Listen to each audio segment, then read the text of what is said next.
Graça e paz da parte do Senhor, amém? Vem aqui, pastor Rodrigo, por favor. Na verdade, hoje iniciamos nossas festividades.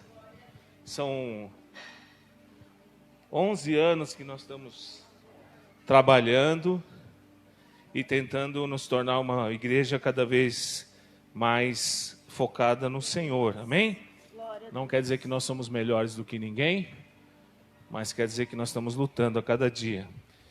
E nesse transcorrer dos 11 anos, teve um período que eu andei sozinho, muito tempo. Acho que os primeiros 6 anos da Rio de Vida eu andei sozinho. Sozinho que eu digo com os irmãos daqui, né? O pastor Jeff, mais distante. E depois, graças a Deus, apareceram homens na minha vida e que proporcionaram a chance de andar com companheiros, com amigos, que estenderam a mão quando a gente mais precisou. E aqui está o pastor Rodrigo, né? Eu sempre gosto de honrá-lo na frente dos irmãos e atrás e sempre, em todo lugar.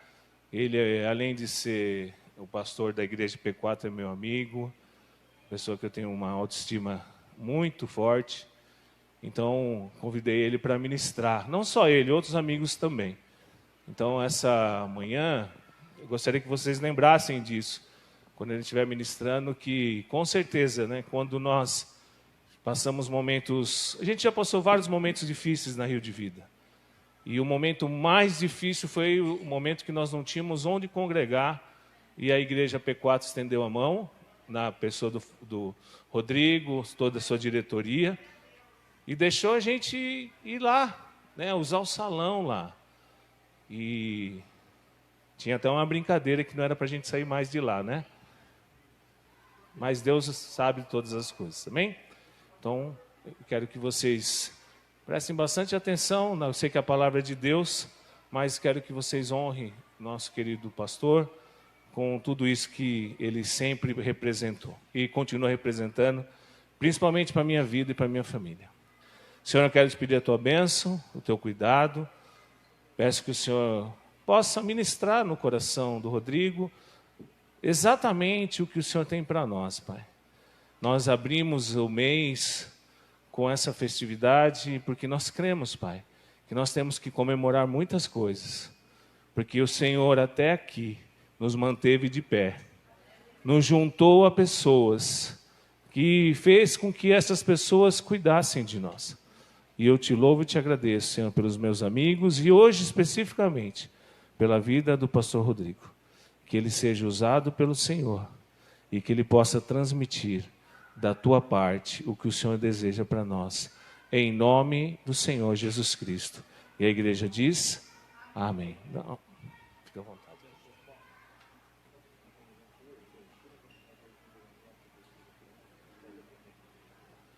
Daquele ou esse? Tá bom.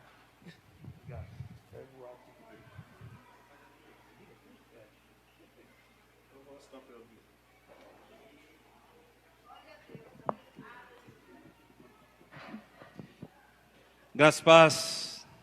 Deus abençoe você. O Senhor seja exaltado em todo o tempo. O bom falou palavras a meu respeito, a respeito da P4. E eu louvo a Deus porque são palavras sinceras. Uma das coisas que a gente mais compartilha nas nossas conversas é que o maior desafio que a gente tem enquanto pastor, enquanto igreja, é manter a pureza do evangelho dos nossos púlpitos. Então, aquilo que nos une certamente é essa pureza do evangelho que a gente busca. E a gente paga preço por isso, está disposto a pagar sempre. Porque quer nós comamos, bebamos, ou façamos qualquer coisa, que tudo seja para a glória de Deus. Amém. E tudo seja para a glória do Senhor. E a pregação do evangelho é a mais sublime coisa que alguém pode fazer. Nem aos anjos foi dado tal prerrogativa, mas àqueles a quem Deus chamou, vocacionou e encheu do Espírito Santo para tal. Então nós louvamos ao Senhor pela vida do pastor Rubem, sua família.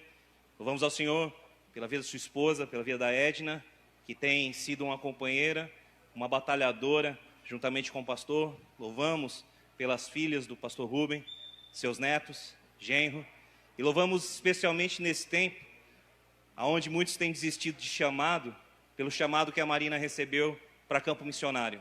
Uma das coisas que nós também temos em comum e amamos é a missão que Deus trouxe a todos nós. Missão essa de darmos as nossas vidas em favor da causa de Cristo.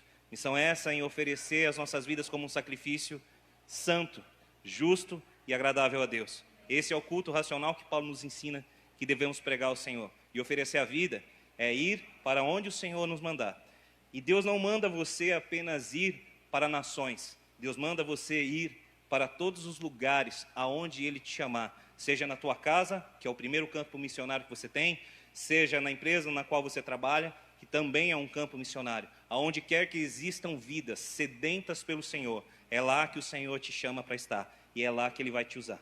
Então, louvado seja Deus pelos 11 anos dessa igreja, pelo evangelho puro e simples que é pregado aqui, que encoraja vocês e também a mim a continuarmos vivendo com fé, com os olhos fixos na cruz do Senhor. Então, que Deus te abençoe. Parabéns à igreja. Que o Senhor continue levantando homens e mulheres aqui sedentos por Deus, cheios do Espírito Santo. E que a gente continue vendo, Rubão, em nome de Jesus, mais e mais jovens sendo vocacionados aqui, para a honra e glória do Senhor.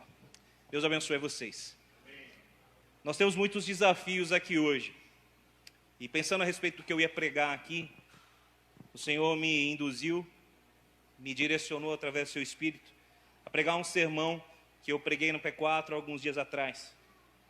E é sobre esse sermão que eu quero conversar contigo nessa manhã. Esse sermão tem um título muito simples: apelo e alerta aos cristãos. Eu acho que quando nós comemoramos aniversário de igreja, nós temos muito a celebrar, mas também nós temos muito a nos lembrar que aquele que chamou a igreja fez a ela um apelo, deu a ela uma ordem, e nós não podemos de forma alguma negligenciar o apelo do Senhor Jesus e a sua ordem para que nós preguemos o evangelho, mas não o evangelho qualquer, mas o evangelho pautado no sacrifício vicário de Cristo. O escritor aos Hebreus é aquele que mais expõe aquilo que Jesus Cristo fez por nós, em termos sacrificiais. Então eu queria que você abrisse sua Bíblia comigo, na Epístola aos Hebreus, capítulo de número 10, nós vamos ler do verso 1 ao 39, e esse é o primeiro desafio que a gente tem. São muitos versos, mas não tem como pregar Hebreus sem que a gente dê a unidade correta aos versos. Há muitas lições aqui, e eu espero que Deus fale contigo. Amém? Talvez você já tenha ouvido esse sermão, porque acompanhou no YouTube. Receba a palavra de Deus novamente no seu coração.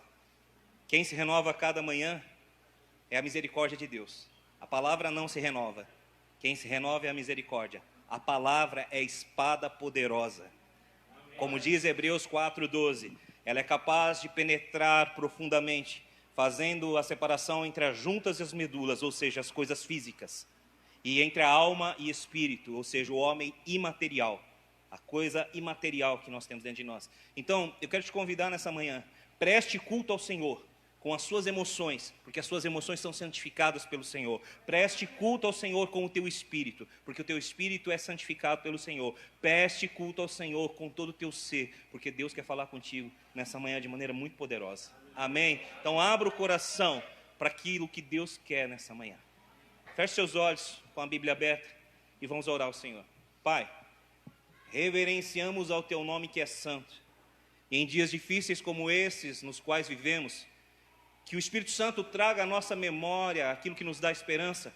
Como disse o profeta Jeremias em Lamentações, graças ao grande amor do Senhor, as suas misericórdias se renovam a cada manhã, e elas, somente elas, são a causa de não sermos consumidos. Grande é a tua fidelidade, ó Senhor. Por isso, pelas tuas misericórdias que se renovaram sobre a nossa vida, e nessa manhã nós pudemos respirar e nos colocar em pé, estar aqui, fala conosco através da palavra, no nome santo de Jesus. Espírito Santo, tu tens liberdade aqui, sopra neste lugar, como foi ministrado, vem nos encher até transbordar, para que a glória do Senhor alcance, Senhor, as nossas vidas, as nossas famílias, os lugares onde trabalhamos e as nações, se assim o Senhor deseja. Em nome de Jesus oramos. Amém e amém. Hebreus capítulo 10, nós leremos do verso 1 ao 39. Comece a me acompanhar. A lei traz apenas uma sombra dos benefícios que hão de vir, e não a sua realidade. Por isso, ela nunca consegue, mediante os mesmos sacrifícios repetidos ano após ano, aperfeiçoar os que se aproximam para adorar. Se pudesse fazê-lo, não deixariam de ser oferecidos tais sacrifícios? Pois os adoradores, tendo sido purificados uma vez por todas, não mais se sentiriam culpados de seus pecados. Contudo, esses sacrifícios são uma recordação anual dos pecados, pois é impossível que o sangue de touros e bodes tire pecados. Por isso, quando Cristo veio ao mundo, disse: sacrifício e oferta não quiseste, mas um corpo me preparaste. De holocausto e oferta, pelo pecado não te agradaste. Então eu disse: aqui estou, no livro está escrito a meu respeito, vim para fazer a tua vontade, ó Deus. Primeiro ele disse: sacrifícios e ofertas, holocaustos e ofertas pelo pecado não quiseste, nem deles te agradaste, os quais eram feitos conforme a lei. Então ele acrescentou: aqui estou, eu vim para fazer a tua vontade. Ele cancela o primeiro para estabelecer o segundo. Pelo cumprimento dessa vontade fomos santificados, por meio do sacrifício do corpo de Jesus Cristo, oferecido uma vez por todas. Dia após dia, todo sacerdote apresenta-se e exerce os seus deveres religiosos repetidamente. Oferece os mesmos sacrifícios que nunca podem mover pecados.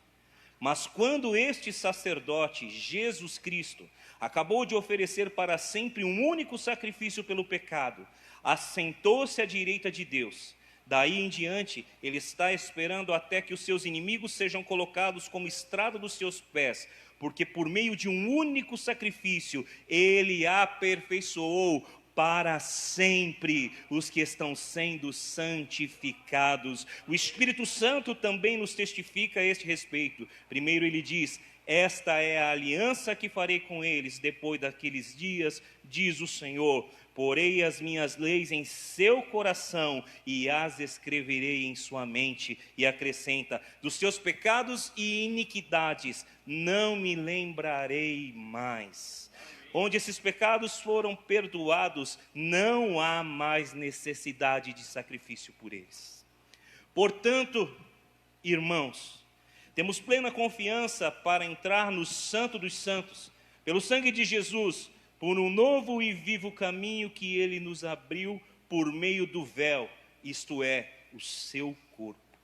Temos, pois, um grande sacerdote sobre a casa de Deus. Sendo assim, aproximemo-nos de Deus com um coração sincero e com plena convicção de fé, tendo os corações aspergidos para nos purificar de uma consciência culpada e tendo os nossos corpos lavados com água pura. Apeguemo-nos com firmeza à esperança que professamos, pois aquele que prometeu é fiel. E consideremos uns aos outros para nos incentivarmos ao amor e às boas obras. Não deixemos de nos reunir como igreja, segundo é o costume de alguns, mas procuremos encorajar-nos uns aos outros, ainda mais quando vocês veem que se aproxima o dia. Se continuarmos a pecar deliberadamente, depois que recebemos o conhecimento da verdade, já não resta sacrifício pelos pecados, mas tão somente uma terrível expectativa de juízo, de fogo intenso, que consumirá os inimigos de Deus. Quem rejeitava a lei de Moisés morria sem misericórdia, pelo depoimento de 2 ou 3 testemunhas. Quão mais severo será o castigo, julgam vocês, que merece aquele que pisou aos pés do Filho de Deus, profanou o sangue da aliança, pelo qual ele foi santificado, e insultou o Espírito da graça? Pois conhecemos aquele que disse: a mim pertence a vingança, e eu retribuirei. E outra vez, o Senhor julgará o seu povo. Terrível coisa é cair nas mãos do Deus vivo. Lembrem-se dos primeiros dias, depois que vocês foram iluminados, quando suportavam muita luta e muito sofrimento. Algumas vezes vocês foram expostos a insultos e tribulações. Em outras ocasiões, fizeram-se solidários com os que assim foram tratados. Vocês se compadeceram dos que estavam na prisão, aceitaram alegremente o confisco de seus bens, pois sabiam que possuíam bens superiores e permanentes. Por isso, não abram mão da confiança que vocês têm nele, ela será ricamente recompensada. Vocês precisam perseverar, de modo que quando tiverem feito a vontade de Deus, recebam o que Ele prometeu, pois em breve, muito em breve, aquele que vem virá e não demorará, mas o meu justo viverá pela fé, e se retroceder, não me agradarei dele. Nós, porém, não somos dos que retrocedem e são destruídos, mas dos que creem e são salvos. Essa é a palavra do Senhor para nós nessa manhã. Antes de começar a ministrar o sermão propriamente dito, nós precisamos entender que o texto é longo e também de difícil interpretação. Então eu vou dividi-lo em blocos e depois eu vou trazer aplicações para as nossas vidas. Mas antes mesmo dessa divisão em blocos e das implicações, eu gostaria de falar um pouco com vocês a respeito de quem eram os hebreus. Amém? Todas as vezes que nós olhamos para a Escritura Sagrada, ela tem um tipo de ensino que foi dado diretamente às pessoas às quais a Escritura foi escrita, e ela tem um tipo de ensino que é atemporal, ou seja, foi para eles e também é para nós. Deus não está sujeito ao tempo, Deus não está sujeito a espaço, e a palavra do Senhor, ela não está limitada, ela está aqui, ela é poderosa para penetrar no nosso coração e trazer efeitos poderosos sobre a nossa vida, assim como eu creio trouxe sobre a vida daqueles cristãos. Os hebreus eram judeus que tinham se convertido ao cristianismo, judeus de fala grega. Provavelmente, os escritos que esses hebreus tinham nas suas mãos era a chamada Septuaginta, a tradução do Antigo Testamento, feita pelos 72 sábios judeus, que foi encomendada por Alexandre o Grande. Isso é história, isso é uma realidade. Então, muito possivelmente, esses judeus de fala grega tinham acesso à lei dos judeus, através dessa escritura. Eu quero te dizer algo antes. Deus não perdeu o controle da história. É muito importante você saber disso. Deus está intervindo na história com os seus propósitos. E por que eu estou dizendo isso? Porque nesse exato momento, existem pessoas que estão achando que Deus perdeu o controle. Se você abrir a sua Bíblia, você vai ver que o Antigo Testamento termina no livro do profeta Malaquias. E o Novo Testamento começa no livro de Mateus, no Evangelho de Mateus. Amém? É só abrir a Bíblia que você vai ver isso. Entre o profeta Malaquias e Mateus existe um período chamado 400 anos de silêncio, no qual não foi levantado nenhum profeta que trouxesse a palavra de revelação aos filhos de Deus. Isso entendido dentro do contexto histórico. Mas Deus não parou de trabalhar. Assim como está agora o Senhor, Ele está trabalhando. Deus está fazendo, e Deus está levantando um povo santo, que vai cumprir o seu propósito nessa terra. Durante os 400 anos de silêncio, o povo que havia voltado do cativeiro de Babilônia, foi totalmente santificado, restaurado, foi trazido de volta por Deus, através de um rei. Ele voltou e teve liberdade, do rei Dario. Estabeleceu novamente o culto ao Senhor. O povo de Deus levantou novamente um templo de adoração ao Senhor. Através de Esdras, Neemias, Zorobabel, o Senhor operou poderosamente no meio do seu povo. Amém. Restabeleceu o culto. Diz o grande historiador judeu, Flávio José, que Israel foi curado da idolatria durante o cativeiro de Babilônia. Voltei um pouco no tempo, cheguei no período bíblico, e depois que o povo volta, começa esses 400 anos de silêncio praticamente. É nesse tempo que dois grandes impérios surgem. O império de Alexandre o Grande, que vai ampliar o seu domínio grego através da construção de estradas, através da sua cultura helenística, E com este contexto como um todo, Alexandre entende que precisava traduzir o livro dos judeus para a língua grega. Eu quero que você saiba que neste tempo Deus está trabalhando para que a palavra do Senhor chegasse àqueles que seriam dispersos às nações. Pode parecer, como eu disse, que há silêncio, mas Deus sabe trabalhar no silêncio das nossas vidas. Dentro desse mesmo contexto, após Alexandre o Grande, vem o Império Romano. E o Império Romano, com seu domínio, abre estradas. E é através dessas estradas que o Evangelho vai ser pregado a todas as nações. Os romanos foram um povo terrível, um império muito destruidor, mas também trouxeram consigo ordem em meio a muitos caos que havia. Então, guarda no teu coração uma coisa: você está olhando para o caos da pandemia. Você está olhando para as dificuldades das coisas, mas Deus não perdeu o controle. Ele está trabalhando, e aquele que vem virá, e não demorará, diz o Senhor. Havia um caos estabelecido, o povo voltou, reinos se levantaram, reinos caíram, até que um menino nos nasceu, um filho nos foi dado, e o seu nome é e sempre será Maravilhoso, Conselheiro, Deus Forte, Pai da Eternidade, Príncipe da Paz. O domínio está sobre ele, e ele voltará. Tudo que Deus fez no período anterior aos evangelhos serem escritos, Deus fez preparando o caminho do seu filho. Tudo que Deus está fazendo no meio desse caos, Deus está fazendo preparando o caminho do seu filho. Prepara-te, ó Israel, para encontrar-te com o teu Senhor. Se prepara para encontrar com o Senhor. Até aqui, amém? Você está comigo? Amém. Glória a Deus. Quais são os objetivos da carta aos Hebreus? Encorajar aqueles que estavam sendo perseguidos por amor a Jesus Cristo. Encorajar para que eles continuassem exercendo aquilo que eles foram chamados para exercer, a apregoar as coisas do Senhor, a reunir-se como igreja e não deixar de congregar. Foram encorajados porque estavam vivendo um tempo de muita luta. Um judeu convertido, ele era expulso da sinagoga. Um judeu convertido ao cristianismo, ele era expulso do meio da sua família.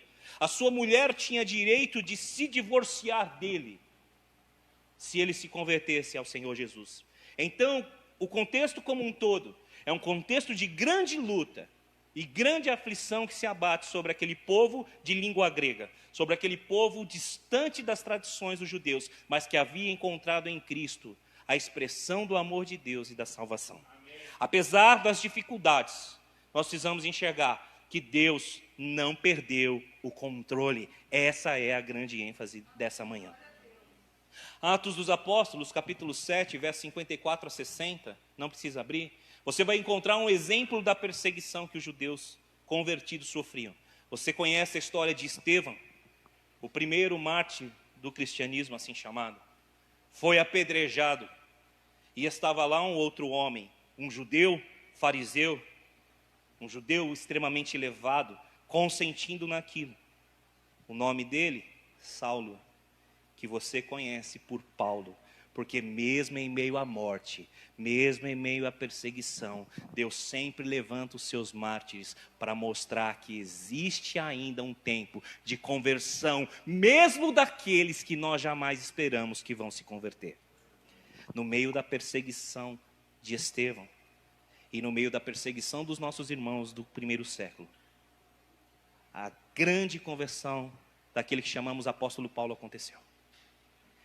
Hoje pela manhã, lendo alguns jornais, havia críticas em relação à decisão do governo do estado de São Paulo de manter as igrejas abertas.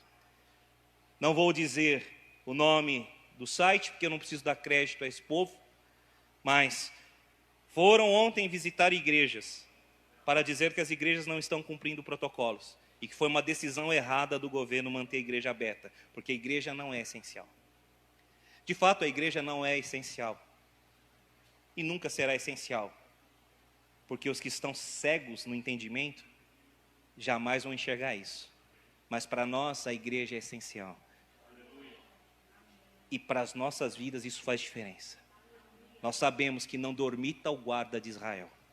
Se o Senhor, diz a palavra, Não edifica a casa, em vão trabalham os que ela constrói. Se o Senhor não guardar a cidade, em vão vigia a sentinela. Em vão é a sua máscara. Se o Senhor não guardar a sua vida, em vão é o álcool gel. Mas é em vão. Deus nunca disse para que o povo não vigiasse. Deus nunca disse para que o povo não se cuidasse. Deus sempre disse, façam a sua parte, porque eu estou fazendo a minha. O Senhor continua guardando as nossas casas, e nós temos a prerrogativa de continuar vigiando-as. O Senhor continua construindo moradas, mas é nossa responsabilidade também construir. Você está entendendo? Diga amém. Deus não perdeu o controle. Deixe as pessoas dizerem o que elas quiserem. A igreja não precisa de defesa, porque quando a igreja foi perseguida e o sangue dos mártires foi derramado, o evangelho foi pregado.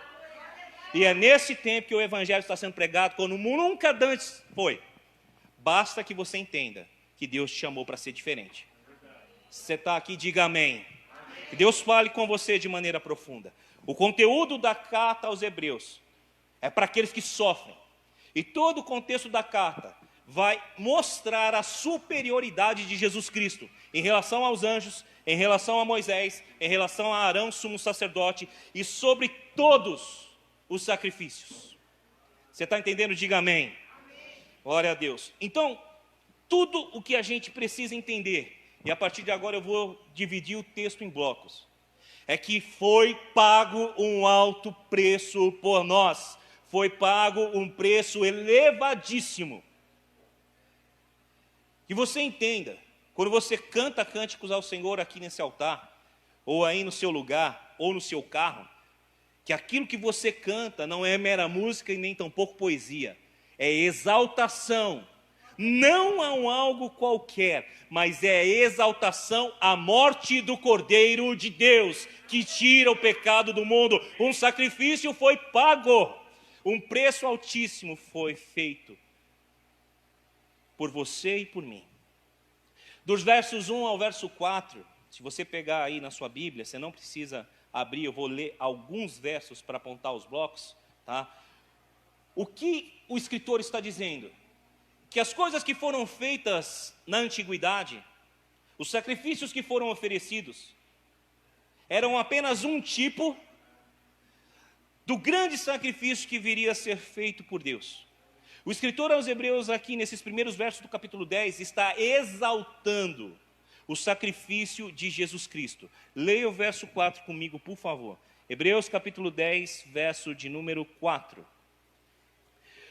Pois é impossível que o sangue de touros e bodes tire pecados. Não havia de forma alguma, na sombra da lei, possibilidade alguma do homem ser santificado. Tudo que Deus faz através da lei e dos rituais de sacrifício é mostrar que o homem por si só não pode se salvar. O homem por si só não tem condição de obedecer. Foi necessário que Deus desse a lei para mostrar ao homem o quão pecador o homem era e o quão dependente de Deus ele era. Foi necessário que Deus mostrasse a lei e o ritual dos sacrifícios para evidenciar que o salário do pecado é a morte. Mas o dom gratuito de Deus é a vida eterna. O símbolo do sacrifício anual, feito pelo sumo sacerdote para a expiação de pecados, representa o único sacrifício que pode te salvar, o sacrifício de Jesus Cristo. A graça nos foi dada mediante um sangue derramado. Amém? Como diz uma frase, foi de graça, mas não foi barato. Você está aqui, diga amém. Glória a Deus. Dos versos 5 a 10, o autor vai dizer que não foi apenas o maior sacrifício, mas o único sacrifício aceito por Deus. Verso de número 10, leia comigo. Pelo cumprimento dessa vontade, fomos santificados por meio do sacrifício do corpo de Jesus Cristo, oferecido uma vez por todas. Preste atenção. Nós fomos santificados. Amém? Fomos santificados uma vez por todas. Eu quero dar ênfase nisso aqui para que você entenda uma coisa. Muitos de nós entendem a nossa busca por uma santificação nesse mundo como algo que faz com que Deus venha derramar sobre nós as suas benesses e bênçãos. Eu quero te dizer uma coisa. Diz a palavra do Senhor, por meio do profeta Isaías, que os atos de justiça de cada um de nós são para Deus como trapos de imundícia. Trapos de imundícia tem duas interpretações possíveis.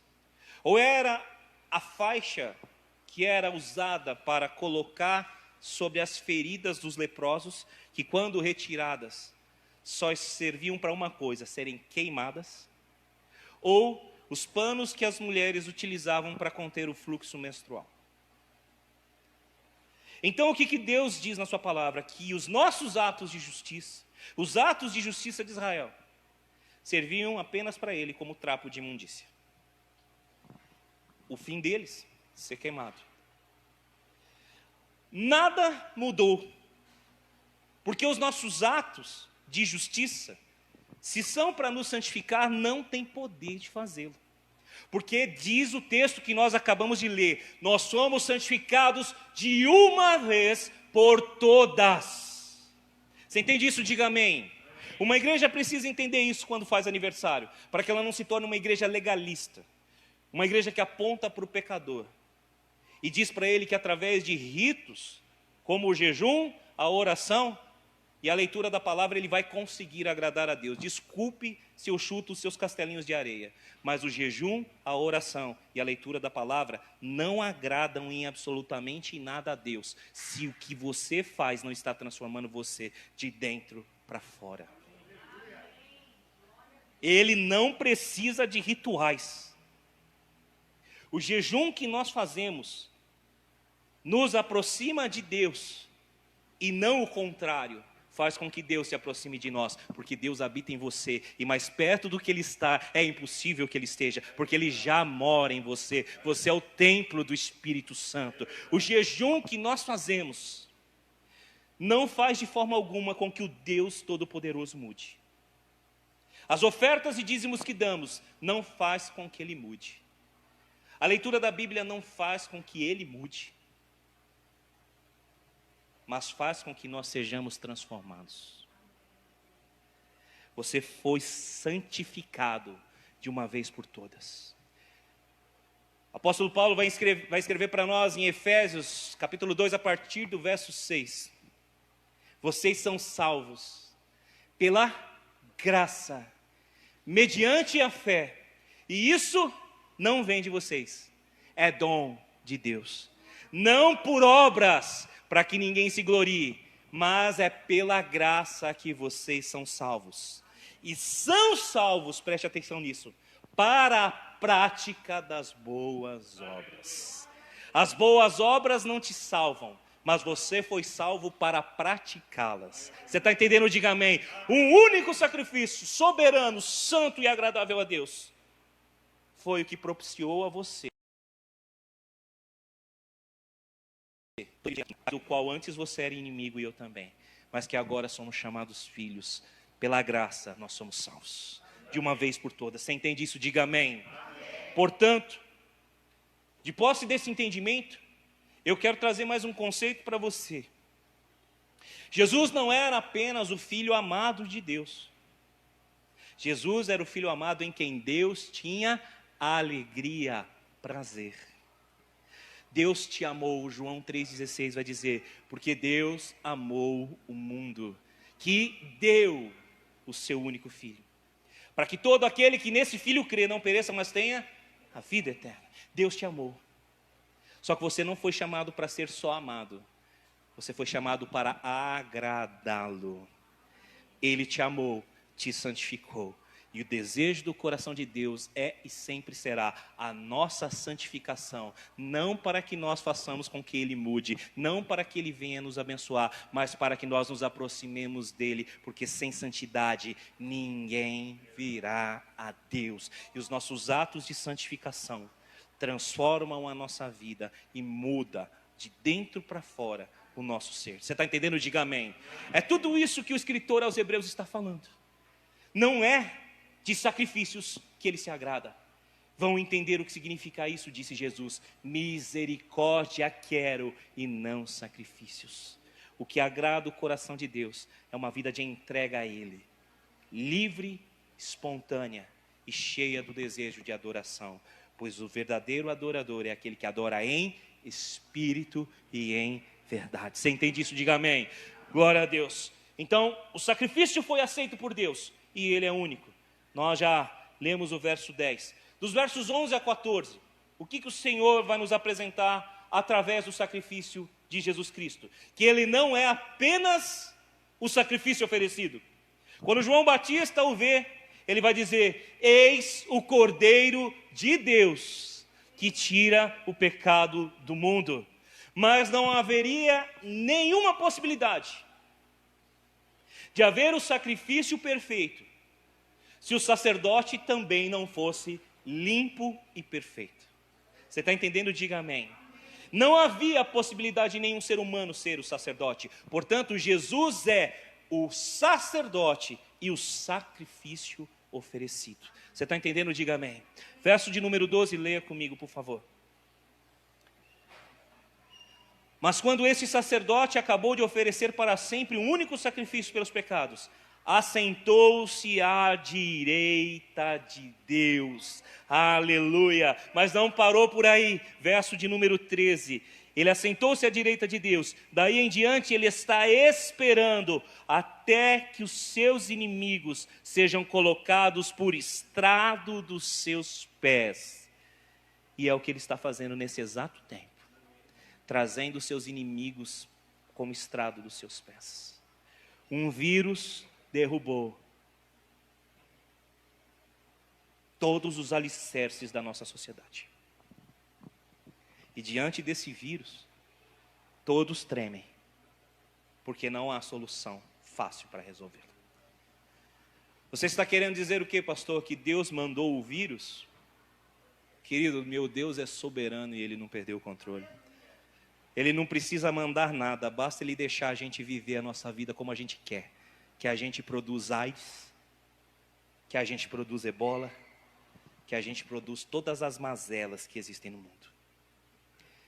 A única coisa que Deus faz é deixar a gente viver a nossa liberdade, a ponto de mostrar para nós que liberdade vivida em meio de libertinagem, quando grandes economias exploram pequenas, quando homens exploram mulheres, quando famílias exploram crianças, a grande liberdade que nós amamos traz consequências para nós que não temos controle. Você entende isso? Diga amém. Deus é soberano. Basta Ele apenas permitir que nós vivamos do jeito que a gente escolheu viver, para que Ele mesmo evidencie para nós quão pequenos nós somos. Os inimigos estão sendo postos sob os seus pés, e assim será até o dia de sua vinda. Verso 14. Porque por meio de um único sacrifício Ele aperfeiçoou para sempre os que estão sendo santificados. Preste atenção. Fomos santificados e estamos sendo santificados. Enquanto os seus inimigos estão sendo postos como estrado dos seus pés, em meio a tudo isso que nós estamos vivendo, há um povo sendo santificado nesse exato momento, entregando ao Senhor as suas vidas, reunindo-se em torno do nome do Senhor Jesus. É você, sou eu que estamos aqui hoje, e aqueles que através das redes sociais têm acompanhado a palavra de Deus. Há aqueles que não se vendem às más notícias, mas se prostram diante das boas novas. O Cordeiro de Deus, que tira o pecado do mundo, morreu, ressuscitou, vivo está e voltará como um rei poderoso em glória, para governar com todos os seus inimigos postos por debaixo dos seus pés e com os seus santos para todos sempre. Nós estamos sendo santificados nesse processo. Tudo o que está acontecendo nesse tempo está evidenciando um texto lá no final de Apocalipse que diz: aquele que está limpo, limpe-se mais, e aquele que está sujo, suje-se mais. Querido, você está achando que esse tempo é tempo de purificação de alguns? Esse tempo é de purificação para os puros e de sujeira para quem está sujo. Preste atenção. É tempo de santificação. É aniversário da tua igreja hoje. Como eu já disse aqui e já exaltei, essa igreja prega o Evangelho. E o Evangelho nos ensina a viver uma vida de santificação. Porque nós fomos santificados e estamos sendo santificados pelos atos de Deus na nossa vida. Então, se dobre diante dele. A carta, eu enfatizo, é escrita a homens e mulheres que passavam grande luta, que eram perseguidos. E o que nós estamos fazendo em meio a essa luta e essa perseguição? Abandonando a igreja? Abandonando as pessoas nas ruas, caídas, prostradas, chorando. Uma das áreas que eu trabalho é aconselhamento. Eu trabalho com parte emocional. Pela misericórdia de Deus, tenho tido a oportunidade de estudar isso ao longo dos últimos 3 anos. E comecei agora uma pós-graduação, e meu amigo está fazendo comigo também, em neuropsicologia. Para entender as emoções humanas de uma melhor maneira. Tem muita gente prostrada que precisa de ajuda porque os seus corações estão angustiados. E cristãos, inclusive. Então, deixa eu te dizer uma coisa. Há cristãos que estão nesse exato momento pedindo o socorro de Deus, porque já não sabem o que fazer das suas almas e das suas vidas. Há homens e mulheres que não conhecem o Senhor Jesus, que também assim estão.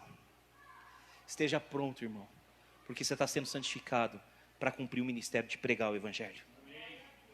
Você está em um tempo profético, onde o Evangelho do reino, preste atenção, do reino, será pregado em todo lugar, e então virá o fim. O Evangelho do reino de Deus, para a glória de Deus, e não o Evangelho para a glória de homem.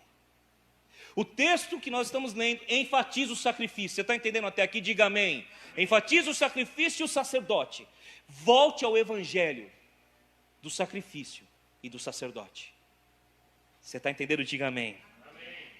O autor não apenas vai falar tudo isso, mas vai evidenciar, e preste muita atenção agora, a obra do Espírito Santo a respeito de trazer aos nossos corações o entendimento desse sacrifício. Comigo, por favor, verso 15 e 16. O Espírito Santo também nos testificará a este respeito. Primeiro ele diz: essa é a aliança que farei com eles. Depois daqueles dias, diz o Senhor, porei as minhas leis em seu coração e as escreverei em sua mente. Nesse tempo, você precisa do Espírito Santo. Sem o Espírito Santo atuando na tua vida, você vai duvidar de que Deus tem o controle desse mundo. Sem o Espírito Santo na sua vida, você não vai suportar as dores desse tempo. Porque você e eu já perdemos pessoas que amamos. Perderemos pessoas que amamos. E se não for a obra do Espírito como consolador das nossas vidas, nós vamos viver o luto de uma maneira muito errada, nos afastando de quem Deus é. Você está entendendo? Diga amém. Se nós não tivermos a ação do Espírito Santo nos convencendo do pecado, da justiça e do juízo, quando nossos empregos forem afetados e as nossas famílias forem afetadas, nós vamos dizer: onde está o Deus da minha vida? Ele me abandonou. Será que Ele existe?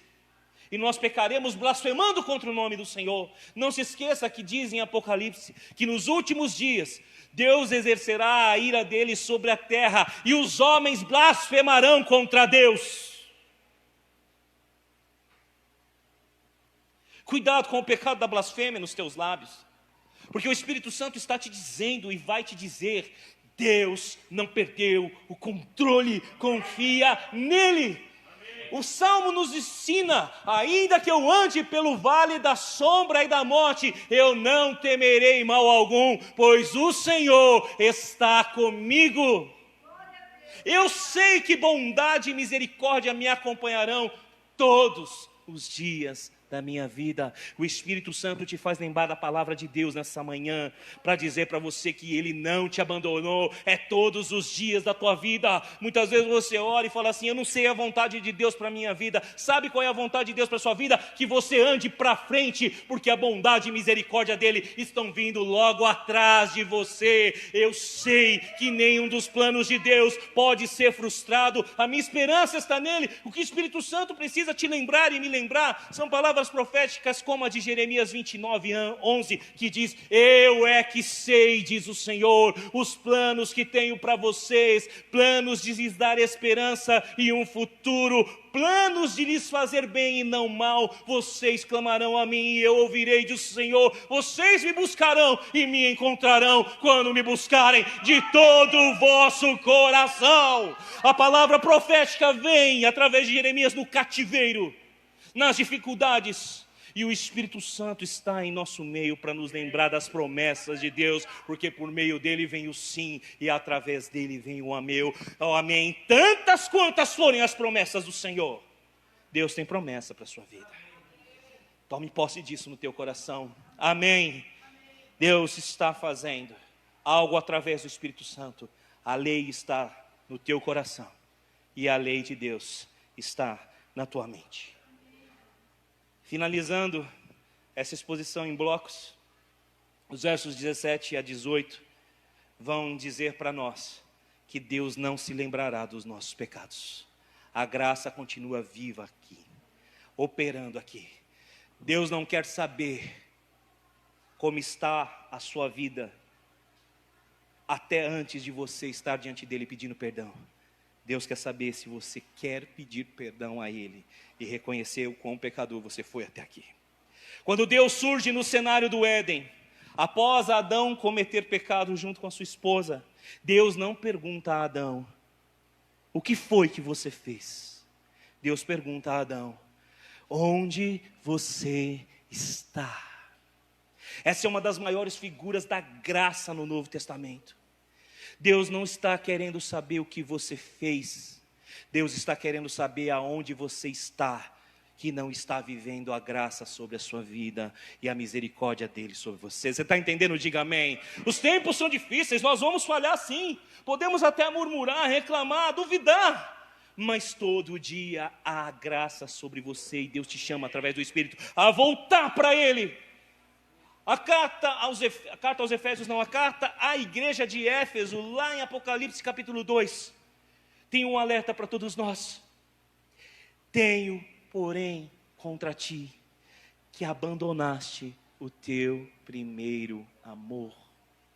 Arrepende-te, volta e pratica as obras que praticava no princípio. É um tempo de restauração que Deus tem para a nossa vida. Há perdão para pecados. Há perdão para mim e para você. Versos 19 a 37 são de fato o apelo e alerta do qual eu vou tratar a partir de agora. Versos 19 a 37 começam a dizer que há pessoas que estão desistindo da fé em Cristo, que estão desistindo de congregar, que estão desistindo de viver tudo que Deus projetou para as nossas vidas. Eu quero enfatizar apenas o verso de número 25, nesse último bloco.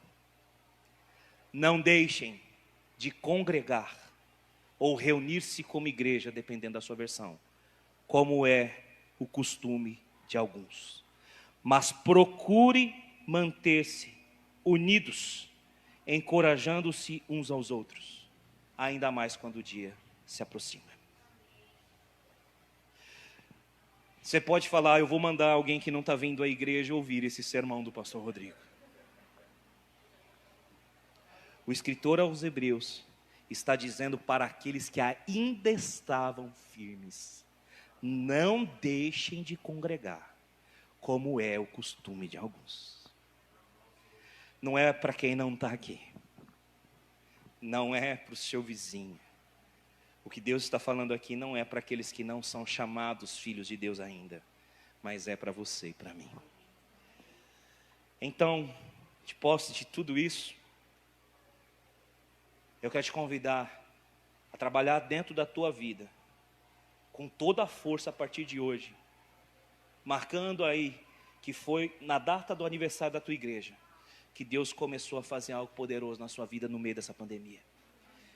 O primeiro tópico do sermão, cujo título é Apelo e Alerta aos Cristãos que têm desistido da fé, fala sobre somente através do sacrifício de Cristo é que você pode entrar na presença de Deus. Hebreus capítulo 10, verso 19 a 21, volta comigo lá. Agora eu cheguei nos tópicos do sermão. Você está comigo? Diga amém. Amém. Vamos respirar. Vai abrindo a Bíblia aí. Hebreus 10, verso 19 a 21. Eu não queria pregar esse texto justamente porque é muita coisa para falar. Eu estou começando a pregar agora. Eu apenas expus os blocos para poder deixar o entendimento tranquilo para vocês, porque o texto é difícil. Talvez você nunca mais vai querer que eu pregue aqui, porque eu demorei para pregar. Não tem problema não. Mas já que você está aqui, eu quero que você saiba que você só está aqui porque Deus te trouxe aqui nessa manhã. E Ele quer falar contigo. O primeiro tópico fala somente através do sacrifício de Cristo você pode se achegar a Ele, a Deus. Versos 19 a 21, lê comigo, por favor. Portanto, irmãos, temos plena confiança para entrar no Santo dos Santos, pelo sangue de Jesus, por um novo e vivo caminho que Ele nos abriu por meio do véu, isto é, do seu corpo. Temos, pois, um grande sacerdote sobre a casa de Deus. Amém? Somente através do sacrifício você chega a Deus. Aí alguns vão dizer: pastor, pregar isso para cristão? É, porque tem cristão que acha que vai chegar a Deus por mérito próprio. Tem cristão que acha que vai chegar a Deus pelo que faz, como eu já disse. Tem cristão que infelizmente acha que tem algum poder de influência sobre Deus. Querido, só o sacrifício de Jesus é que te faz entrar na presença de Deus. A gente precisa renovar isso. A gente precisa buscar isso, porque o evangelho puro e simples que nós pregamos não é um evangelho que enaltece as nossas qualidades, não é um evangelho que mostra o quão bonzinhos nós somos e o quanto Jesus nos ama a ponto de morrer por nós. O evangelho verdadeiro evidencia o quão pecadores e falhos nós somos e totalmente dependentes do sacrifício de Jesus. O evangelho que nós pregamos não é o evangelho de fazer massagem dentro dos nossos corações. É o evangelho de trazer um confronto para dentro de nós, entre aquilo que é a chamada nova natureza, nascida do Espírito, e a velha natureza que vem da carne. O evangelho precisa trazer para você um entendimento de que se você não se prostrar e não reconhecer diante de Jesus o quão pecador você é, e que somente o sacrifício dele pode te salvar, você vai se perder se você não fizer isso. Infelizmente, essa é a grande verdade dos dias que a gente vive. A gente precisa ensinar os cristãos que não é porque ele é lindo, que não é porque ele é maravilhoso, que não é porque ele tem uma igreja linda por conta de cantar bem, que ele entra na presença de Deus. Ele entra na presença de Deus porque Jesus pagou um preço elevado. Pastor, eu não sei se essa igreja dura mais 11 anos, nem sei se a minha dura mais 11 dias, mas uma coisa eu digo para o pastor dessa igreja e para essa igreja: pregue o evangelho, em tempo e fora de tempo, exorte, discipline e corrija com toda paciência e bom ânimo. Essas são as ordens de Paulo a Timóteo, um jovem pastor, cujas dificuldades da igreja eram gigantescas. A palavra do Senhor Jesus foi aos seus discípulos no envio, chamado Grande Comissão: preguem o Evangelho, ensinem a obedecer tudo aquilo que eu tenho dito. Façam discípulos de todas as nações, batizando-os em nome do Pai, do Filho e do Espírito Santo, e eu estarei com vocês até a consumação dos séculos. Os séculos não se consumaram e a ordem continua, ensinando a obedecer tudo aquilo que foi dito, e foi Ele mesmo quem disse: eu sou o caminho, a verdade e a vida, e ninguém, absolutamente ninguém, chega ao Pai a não ser por mim. Ele é o sacrifício, Ele é o sacerdote, Ele é o autor e consumador da fé, Ele é a vida, Ele é a morte, Ele é a ressurreição e a vida, e aquele que crer nele, ainda que esteja morto, viverá. Somente através dele. Deus não ama você por quem você é, Deus ama você por quem Jesus é. E pelo que Ele fez, se entregando em sacrifício por você. Deus ama você, porque há um sangue sobre a tua cabeça. Sangue da expiação. Aleluia. Que expiou os teus e os meus pecados. Somente pelo sacrifício.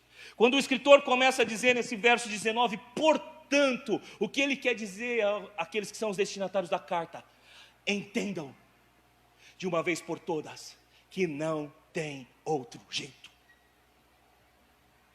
Portanto, se apossem do sacrifício. Em outro texto muito conhecido, Romanos 12, 1 e 2, Paulo vai dizer o seguinte: rogo, irmãos a vocês, que apresentem os seus corpos como um sacrifício vivo, santo e agradável a Deus, porque esse é o culto racional de vocês, e não se amoldem ao padrão do mundo, mas transformem-se pela renovação das suas mentes. Para quê? Para que vocês possam conhecer e experimentar aquela que é a agradável, perfeita e boa vontade de Deus. Só que antes de Paulo dizer esse rogo, ele disse uma palavrinha: portanto, rogo a vocês. Toda vez que aparece essa palavra, mas, porém, contudo, portanto, está ligado no anterior. O escritor aos Hebreus está ligando tudo ao sacrifício feito por Jesus. E quando Paulo fala do culto racional, ele vai dizer lá no final do capítulo 11, um hino de louvor ao Senhor maravilhoso. Ó profundidade da riqueza, da sabedoria e do conhecimento de Deus. Quem, pois, conheceu a mente do Senhor? Ou quem foi o seu conselheiro? Ou quem primeiro deu a ele para ser restituído? Porque dele, por ele e para ele são todas as coisas. Portanto, diante de tal grandeza, só resta a vocês apresentar os seus corpos como um sacrifício. Não morto, porque Jesus já morreu, mas vivo, santo e agradável a Deus. O Evangelho não mudou. Diante de toda a grandeza desse Deus, o que nos resta, nos oferecemos como um sacrifício. E entender que é somente através do sacrifício de Jesus que a gente vai viver na presença de Deus. Você está entendendo? Diga amém até aqui. A ênfase dada ao escritor aos Hebreus no verso 20 é poderosa. Por um novo e vivo caminho que Ele nos abriu por meio do véu, isto é, do seu corpo. O irmão que toca teclado, você pode me acompanhar? Posso abusar, pastor Rubem? Pode me acompanhar, irmão? Você sabe que crente pentecostal gosta de pregar com música e torcida, né? Parece que é jogador de futebol. Tem lá a torcida e a música, o jogador empolga. Preciso empolgar agora e manter vocês empolgados aí através do Espírito Santo. Você crê que Deus está aqui? Diga amém. Amém. Amém. Você lembra uma antiga canção, se não for abusar de você, chamado Espírito de Deus está aqui, operando em nossos corações, lembra? Você é da antiga? Oh, glória, então amém. Da velha guarda a gente abusa mais ainda. O Espírito de Deus está aqui, diga amém.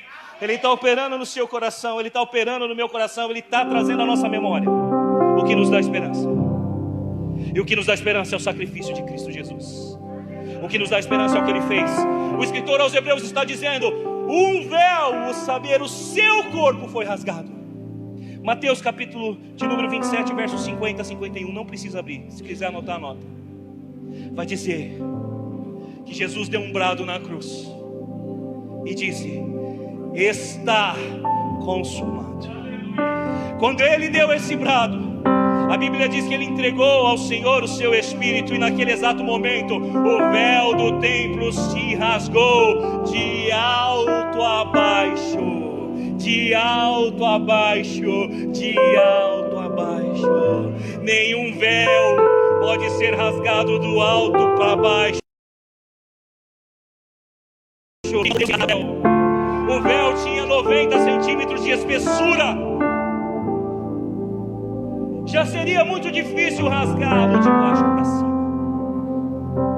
Mas Deus mostrou sua soberania rasgando do alto para baixo. Deus rasgou Jesus na cruz, do alto para baixo. Não foram os romanos que crucificaram Ele. Não foram os nossos pecados que crucificaram Ele. Não foram os judeus que crucificaram Ele. O Deus Criador do universo rasgou o seu Filho de alto a baixo na cruz. E hoje você pode entrar no lugar santo. E como diz essa canção, pedir ao Espírito Santo: leva-me à sala do trono, pelo novo e vivo caminho. O Espírito Santo quer falar contigo nessa manhã. Não é apenas aniversário dessa igreja, é um tempo de nascimento novo para você. É um tempo de novas experiências com Deus para você. O Espírito de Deus está aqui, tocando o seu coração para te levar para dentro da sala do trono agora, nesse exato momento, através da santa e gloriosa palavra do Senhor. Essa canção diz que os feridos de alma são curados. E a Bíblia vai nos dizer que Jesus de Nazaré andou por aí, Atos 10:38, curando aos oprimidos e libertando a todos os oprimidos pelo diabo. Ele está aqui. Ele está aqui. Ele está aqui. O Espírito de Deus está aqui. O véu foi rasgado, o corpo foi rasgado. Você pode entrar na presença de Deus com mãos limpas e coração puro. Deixa o Senhor curar tua alma. Deixa o Senhor curar suas emoções. Deixa o Senhor fazer o que quer na sua vida. Deixa o Espírito de Deus te tocar. Posso fazer bagunça, pastor? Você me deixa? Por favor, se coloque em pé. O Espírito de Deus está aqui,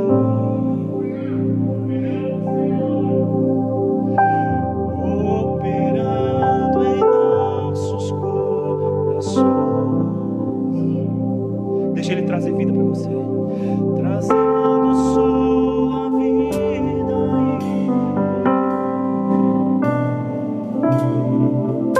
e ministrando sua graça.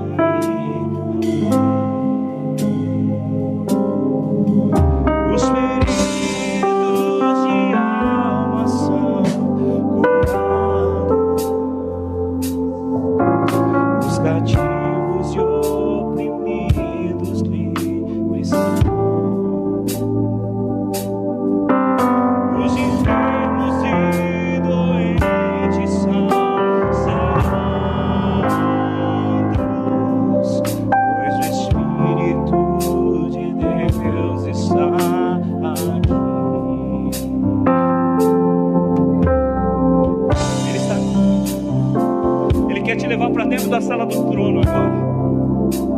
Você pode fechar os seus olhos agora? Eu quero que você faça um exercício comigo aqui de fé, amém? Você tem fé para fazer isso? Feche seus olhos aí. Nós vamos fazer um exercício de fé agora. Jesus acabou de gritar, está consumado. O véu do templo está rasgado. E agora você chega no templo e o véu está rasgado. Se imagine chegando no templo, o véu está rasgado. E o Espírito Santo começa a ministrar o seu coração. Entra. E você começa a dizer assim: eu não posso entrar, eu sou pecador. E o Espírito Santo diz: entra, o véu está rasgado. Já não há mais condenação sobre a sua vida. Pode entrar, porque o preço já foi pago. Pode entrar. E você insiste: Senhor, se eu entrar, eu vou morrer. Senhor, se eu entrar, eu não vou sobreviver à glória do Senhor. E o Espírito Santo está me dizendo: entra, pode entrar, porque já foi feito o último e definitivo sacrifício. Você está santificado e agora você pode entrar na intimidade, na intimidade do Senhor. E você começa a entrar no lugar santíssimo. Pai, eu quero contemplar. Você quer mesmo? A tua glória e majestade.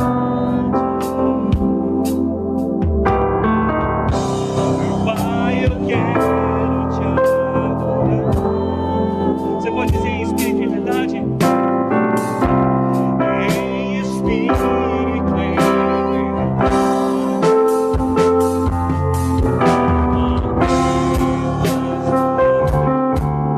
Você pode dizer?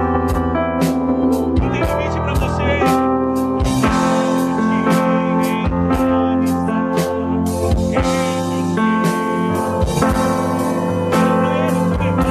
Somente Ele pode te levar. Somente Ele. Somente Ele pode te levar.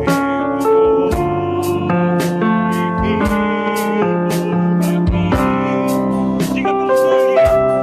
Pelo sangue de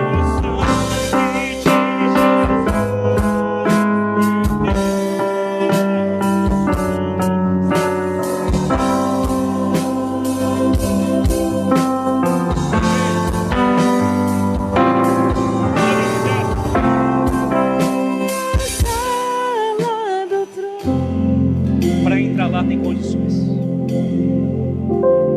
Para entrar lá tem condições.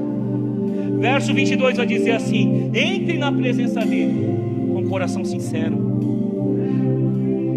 Talvez você está com dificuldade aqui de entrar na presença dele, porque você está achando que o teu coração não está sincero o suficiente, porque você é pecador. Ei, não tem ninguém melhor que ninguém aqui. Você está entendendo? Diga amém. Talvez você não está querendo entrar no lugar santo, porque você está dizendo: eu tentei tirar minha própria vida esses dias. Eu blasfemei contra Deus. A Bíblia diz que é uma condição de você entrar no lugar santo, coração sincero. E sabe o que é o coração sincero? É reconhecer que só o sacrifício dele pode te levar para dentro da sala do trono. Não é o teu mérito. Você pode ter tentado desistir da tua vida, você pode ter tentado desistir dos teus sonhos, você pode ter tentado contra Deus, mas é o sacrifício dele que te leva lá para dentro. Não tenha medo de entrar. Deus quer fazer um concerto contigo nessa manhã aqui. Há uma necessidade de você ter coração sincero e plena convicção de fé, porque sem fé é impossível agradar a Deus, porque os que dele se aproximam precisam crer que ele existe e que ele é abençoador daqueles que o buscam. Deus não é apenas alguém que existe, mas ele é abençoador da tua vida, da tua casa, da tua família. O escritor aos Hebreus vai dizer que tem uma terceira condição: coração aspergido. O sangue de Jesus foi derramado sobre você. Corpos lavados é a quarta condição. Você já foi lavado, você já foi purificado, está consumado na tua vida. Você está aqui, diga amém. Diga glória, diga aleluia. Rasgue o coração e não apenas as suas vestes. Deus não quer isso aqui. Deus não quer isso aqui. Deus não quer teatro. Deus não quer falsidade. Deus não quer a nossa adoração com a música somente. Deus quer os corações. sinceros. Ser lavado com água pura tem tudo a ver com o nome dessa igreja. João 7,38 vai nos dizer que aquele que crê em mim, que beber da água que eu tenho para dar, do seu interior fluirão rios de águas vivas. Vocês foram chamados para fluir, para deixar fluir a água viva. A palavra é profética para essa igreja nessa manhã. A palavra é profética para a liderança, para os ministros nessa manhã. Eu não sei o que o pastor Lúcio tem na cabeça de me trazer para pregar aqui, porque ele me conhece. Se eu faço bagunça na minha igreja, ele acha que eu não vou fazer nada dele, está enganado, porque eu vou fazer. Eu vou fazer o que o Espírito Santo me diz para fazer. O que o Espírito Santo diz para fazer é que é tempo de colocar as coisas em ordem e trazer a verdade, o sacrifício de Cristo de vida, e trazer a verdade à tona, porque esse homem não pode pregar sozinho, sua esposa e seus filhos não podem pagar o preço sozinho. É necessário que todos vocês transportem, desde o membro mais novo até o mais velho dessa igreja, porque está aberto o Santo dos Santos para todos nós. Corpos lavados significa o rio de vida transbordando de dentro para você. E a Bíblia diz lá em Hebreus capítulo 10, versos 23 a 25, que é o tópico 3 do meu sermão: nos aproximemos, nos acheguemos e professemos. Todos os verbos estão no plural. Todos os verbos estão no plural. Está indicando que nós temos que nos achegar como igreja, como corpo, de mãos dadas. Quantas igrejas estão fechando porque estão sendo abandonadas por seus membros? Quantos pastores estão chorando porque estão sozinhos caminhando? Apreguemos, professemos, consideremos um ao outro para encorajamento. É isso que Deus tem para vocês, irmãos. Ele faz o apelo: não deixa de congregar. E já disse aqui, não é para os outros que não vieram, é para você. Não é para quem saiu da igreja, é para você. É um apelo e é um alerta: não para, não para, segundo alguns estão fazendo. Sabe por quê? Abandonar o sacrifício de Cristo. E esse é o quarto tópico do sermão. É um pecado qualificado. Você já ouviu falar sobre o pecado contra o Espírito Santo? Já? Você sabe o que é pecado contra o Espírito Santo? É atribuir ao diabo as obras do Senhor, é ficar julgando a obra do Espírito Santo. Foi quando Jesus expulsava demônios, que disseram para eles: expulsa demônio para ele, expulsa demônio pelo dedo de Beelzebul. E Jesus vai dizer: aquele que pecar contra o Filho do Homem será perdoado, mas aquele que pecar contra o Espírito Santo, esse não tem perdão. Isso é um pecado qualificado na Bíblia. E tem algumas pessoas que acham que só tem esse pecado qualificado na Bíblia. O escritor aos Hebreus diz com muita veemência, dos versos 26 a 31, que aqueles que profanaram o sangue da aliança de Cristo, que zombaram do Espírito da graça, esses só resta uma coisa: ardente expectativa de juízo. Terrível coisa é cair nas mãos do Deus vivo. Nós não podemos zombar do sacrifício que foi feito por eles. Tem pessoa que está dizendo: eu vou fazer as coisas na força do meu braço, está zombando do sacrifício. Deus se esqueceu de mim. Cuidado, Ele não esqueceu. Deus está fazendo a obra na nossa vida. Amém? Não deixe de forma alguma de acreditar que Deus está fazendo. Terrível coisa é cair nas mãos do Deus vivo. E eu deixo aqui a palavra final, o quinto tópico do sermão. Hebreus capítulo 10, verso 37 a 39. Pois em breve, muito em breve, aquele que vem virá e não demorará. Não demorará. Não demorará. Mas o meu justo,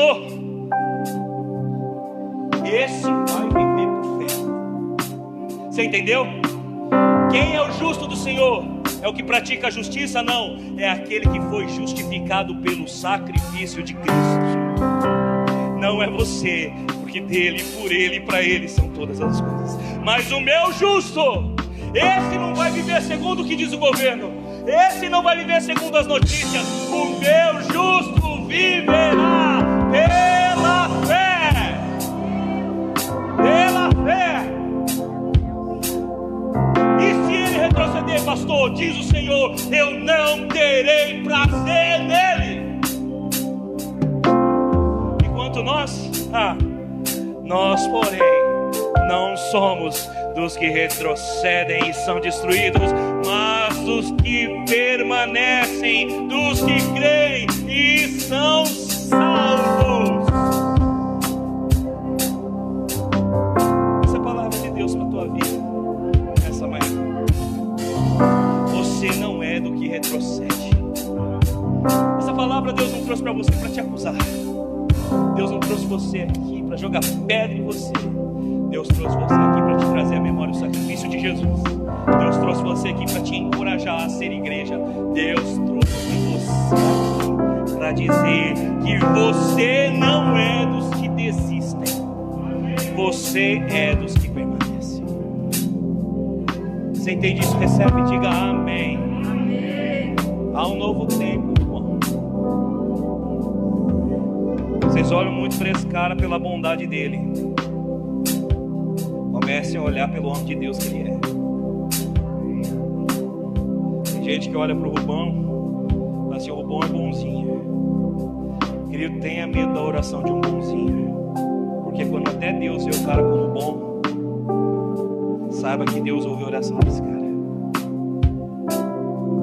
Quando Deus olha para o cara e vê que ele é temente a Deus, Deus ouve a oração desse cara. Comunidade de vida, está na hora de olhar para o seu pastor, não apenas como um coração grande e abraçador, mas como um homem a quem Deus ouve, como um homem chamado por Deus em propósito. Não é fácil ser pastor durante 11 anos, não é fácil liderar uma igreja por tanto tempo, e não se vender, e não se frustrar. Esse homem não desistiu de você. Não desista daquilo que Deus colocou sobre o ombro dele. Amém. Não desista. Luta com ele. O altar é o lugar de entendimento do sacrifício de Jesus. Amém. O altar é o lugar de entendimento do sacrifício de Cristo. O altar e o púlpito são lugares inegociáveis para Deus. O justo vive por fé e não retrocede. Amém. Que Deus te abençoe, que Deus te guarde, que Deus te ilumine e que você me perdoe se eu passei do horário do culto e digo que ainda não terminei. Não terminou, não? Que você receba a palavra no teu coração. Eu podia fazer um monte de apelo aqui, mas eu vou fazer um só. Lembra do que foi feito, do sacrifício que foi posto, e não abre mão de viver o que Deus planejou para a tua vida e família. Deus te abençoe em nome de Jesus.